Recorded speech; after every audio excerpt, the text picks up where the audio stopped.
আসসালামু আলাইকুম প্রিয় এসএসসি পরীক্ষার্থী। হায়ার ম্যাথমেটিক্স খাতাটা কীভাবে তোমরা রেডি করবা তার A to Z দেখিয়ে দেবো এই ভিডিওতে। তবে অন্য যে সাবজেক্টগুলো রয়েছে তার ভিডিওগুলো দেখতে এই ভিডিওর ডেসক্রিপশন বক্স অথবা প্রথম কমেন্টে চলে যাও, সেখানে অন্যান্য সাবজেক্টের লিঙ্ক দেওয়া আছে। তো দেখো, সর্বপ্রথম তোমাদের বাজার থেকে একটি খাতা লাগবে। তো খাতার প্রথমে যেটা রয়েছে তোমাদের যেটা গুরুত্বপূর্ণ সেটা হচ্ছে ইন্ডেক্স। তো এই ইন্ডেক্সটা তোমাদের লিখতে হবে। তো ইন্ডেক্সটা কি? ইন্ডেক্সটা হচ্ছে যে কতগুলো এক্সপেরিমেন্ট তুমি লিখবে, এক্সপেরিমেন্টের পেজ নাম্বার সহ তুমি দিয়ে দিতে পারো, তার সংখ্যাটা এবং তার ডেট, অর্থাৎ কোন এক্সপেরিমেন্ট কত তারিখে তুমি করেছিলে সেই ডেটগুলো দেবে। তোমাদের ডেট তো জানা নেই, তোমাদের ইচ্ছা মতো একটা আন্দাজে একটা ডেট দিয়ে দিলেই হবে, প্রতি বছরের একটা ডেট দিয়ে দিলেই হবে। সাধারণত একটু খালি চেক করবা ছুটির দিনগুলোতে যেন ডেটগুলো না পড়ে, তাহলেই হবে। ডান পাশে ইনিশিয়াল এবং রিমার্ক একটা অপশন থাকে, এখানে তোমাদের কিছু লিখতে হবে না, এটা স্যাররা লেখে সাধারণত। তো তোমরা ইন্ডেক্সটা এখান থেকে দেখে নাও। চলে যাই আমরা প্রথম এক্সপেরিমেন্টে। দেখো, প্রত্যেকটা এক্সপেরিমেন্টেরই একই সিস্টেম। সর্বপ্রথম তোমার এখানে সমস্যা, তত্ত্ব থাকবে, প্রয়োজনীয় উপকরণ থাকবে।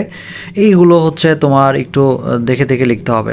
দেখো, এখন তোমাদের গ্রাফ থাকবে। ম্যাথমেটিক্সে গ্রাফটা খুব গুরুত্বপূর্ণ। দেখো, প্রত্যেকটা গ্রাফটা কিভাবে আঁকানো হয় সেটা তোমরা ভালো করে দেখে নাও। তো এরপরে তোমরা এটা লিখবে। ওকে, চলে যাই আমরা নিচে চলে যাই। দেখো, এখানে এটা আছে। তো সর্বশেষ সতর্কতার মাধ্যমে কিন্তু এক্সপেরিমেন্ট শেষ হয়ে যায়। এরপর পরবর্তী এক্সপেরিমেন্টটা দেখো, এই যে এক্সপেরিমেন্টটা, এখান থেকে প্রয়োজনীয় যে কার্যপদ্ধতিটা আছে, তারপরে এখানে দেখো গ্রাফ রয়েছে। গ্রাফটা একটু গুরুত্ব সহকারে দেখবে, কারণ গ্রাফটাই কিন্তু ম্যাথমেটিক্সের আসল জিনিস, অর্থাৎ কোন পয়েন্টগুলো এখানে নিচে সেটা ভালো করে দেখা তোমার জন্য জরুরি। দেখো, এই পয়েন্টগুলো থেকেই কিন্তু নিয়েছে, এবং এই যে ছকটা রয়েছে ছকটা গুরুত্বপূর্ণ। আচ্ছা, ফলাফল রয়েছে এবং সতর্কতার মাধ্যমে কিন্তু এক্সপেরিমেন্টটা শেষ হয়ে গেছে। ওকে, পরবর্তী যেগুলো আছে সেগুলো তো একটু ভালো করে দেখো। এটার জন্য যে গ্রাফটা আছে, গ্রাফটা একটু দেখো, এখানে যে মানগুলো নিছে এইটা একটু ভালো করে দেখো তোমরা, এটা খুব জরুরি আসলে। এরপর দেখো পরবর্তী যেটা, এই যে মানগুলো থেকেই কিন্তু এখানে নেওয়া হয়েছে ডোমেন রেঞ্জ নির্ণয়। ওকে, ফলাফল। ওকে, এবং সর্বশেষ সতর্কতার মাধ্যমে যাই হোক এক্সপেরিমেন্টটা শেষ হয়ে যায়। এরপর দেখি আমরা পরবর্তীতে বাহুর দৈর্ঘ্যের মাধ্যমে ক্ষেত্রফল নির্ণয়। ওকে, যথারীতি সমস্যা, প্রয়োজনীয় উপকরণ, কাজের ধারা, কিভাবে কাজটা করা হয়েছে সেটা দিতে হবে আমাদের। এরপর দেখো, এই যে আমাদের গ্রাফ রয়েছে, গ্রাফটা, এই গ্রাফে কি মানগুলো আছে সেই মানগুলো আমাদের একটু ভালো করে দেখা দরকার। আচ্ছা, দেখো, এরপরে এখানে যেটা আছে ফলাফল আছে, সতর্কতা রয়েছে। ওকে, এখানে y = 2^-x সূচকীয় ফাংশনের লেখচিত্র। আচ্ছা, সমস্যা, পর্যবেক্ষণ, তারপর প্রয়োজনীয় উপকরণ, ফাংশন।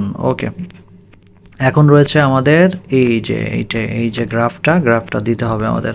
গ্রাফটা দেখো কি দেয়া আছে, এখানে কি পয়েন্ট দেয়া আছে, আমি একটু জুম করে বড় করে দেখাচ্ছি।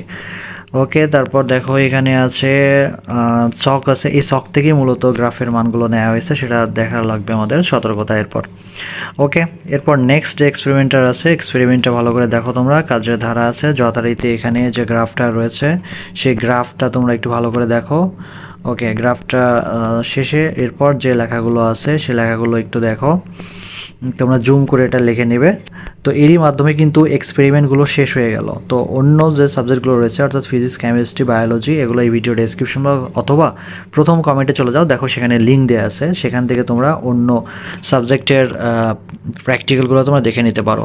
তো ঠিক আছে, সবাই ভালো থাকো, আবার দেখা হবে নেক্সট অন্য ভিডিওতে। আল্লাহ হাফেজ।